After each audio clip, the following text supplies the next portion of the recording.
एक लड़की का नाम जूही था। वह अक्सर सोचती रहती थी और कहती है कि लगता है कि मैं कुछ भी नहीं कर सकती हूँ। ऐसा गरीब घर की युवती काजल सोचती रहती थी और कुछ भी करने से पहले 1000 बार सोचती शायद नेचुरल रूप से सुंदर तो थी ही, लेकिन खुद से भी निखारने की जो आजकल क्रीम, पाउडर वगैरह वगैरह जो वस्तुएं होती है, मेरा मतलब मेकअप कहते हैं, आजकल लोग बहुत करते हैं, को वह सोचते हुए भी नहीं कर पाती थी। लेकिन किस्मत सबका अपना अपना भगवान ने बनाकर इस धरती पर भेजा है। ठीक ऐसा ही एक लड़का भी था जिसका नाम राजेश था। को भी यही हालत थी। राजेश भी अपने सभी दोस्तों में सबसे ज्यादा मालामाल नहीं बल्कि बहुत गरीब था। राजेश ने एक दिन कहीं जा रहा था, अचानक जूही से मुलाकात हुई। जूही से जाकर टकरा गया और वह गिरने लगा। जूही ने उसे थामे बगैर ही छोड़ दिया।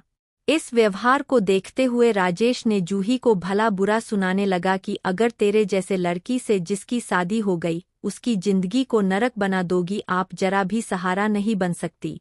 जूही ने बिना जवाब दिए ही राजेश को सॉरी बोल दिया। इस पर राजेश जूही पर मेहरबान हो गया, इसलिए क्योंकि जूही ने उसे बिना जबान लड़ाए उससे माफ़ी मांग ली। बात यही खत्म नहीं होती। राजेश कई मिनटों के बाद जूही को उससे उसका घर के बारे में पूछने लगा। जूही भी बिना हिचकिचाए उसे अपना ठिकाना बता दिया और उसे भी पूछ लिया कि आपका घर कहाँ है। वह भी अपना ठिकाना बता दिया। फिर क्या था, गंतव्य समाप्त होने पर लड़का ने फिर मिलेंगे कहकर उससे दूर होने ही वाला था कि अचानक लड़की ने राजेश से फ़ोन नंबर मांग लिया। जब दोनों सामने से चले गए तो राजेश के मन में एक विचार मन में बार बार आ रहा था कि कब जूही मुझे फ़ोन करेगी। अगर फ़ोन करेगी तो बात ही कुछ और है। 1 दिन 2 दिन 3 दिन लगभग 10 दिन बीत गए, तब तक जूही कॉल नहीं किया। राजेश सोचते सोचते शिथिल पड़ चुका था। फिर अचानक जूही का कॉल आता है और राजेश ने जूही का नाम सुनकर बहुत खुश हुआ और तुरंत डेट पर बुला लिया। जब वह डेट पर आती है तो वह जो राजेश नाम का लड़का है वह उसे पहले अपने साथ संभोग करने के लिए कहता है, लेकिन लड़की ने राजेश को छोड़कर चली जाती है और उसे कहती है, अगर आप किसी लड़की का नाजायज फ़ायदा उठाना चाहते हैं तो आप भूल जाओ कि कोई अच्छी सी, संस्कारी या सभ्य विचारक लड़की आपकी जिंदगी में आएगी और मैं आपसे अभी के अभी तुम्हारी जिंदगी से दूर जा रही हूँ।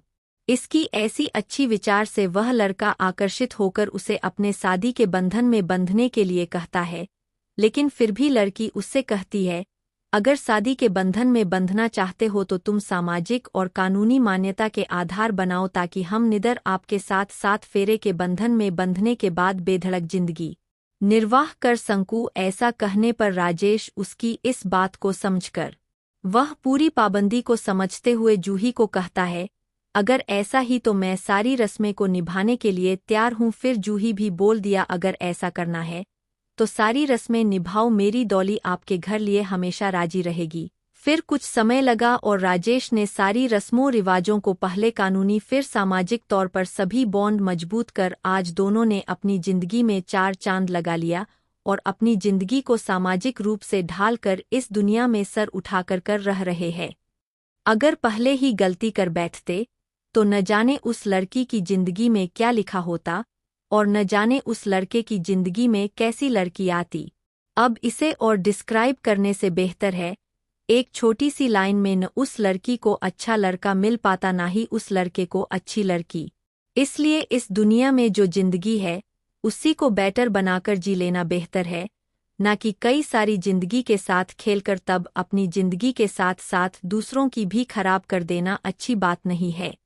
दोस्तों, अगर यह कहानी अच्छी लगी हो तो आप इस कहानी को शेयर, लाइक और सब्सक्राइब करना न भूलें। इसको देखने के बाद आपको स्टोरी विद जेके के साथ कैसा लगा जरूर बताएं।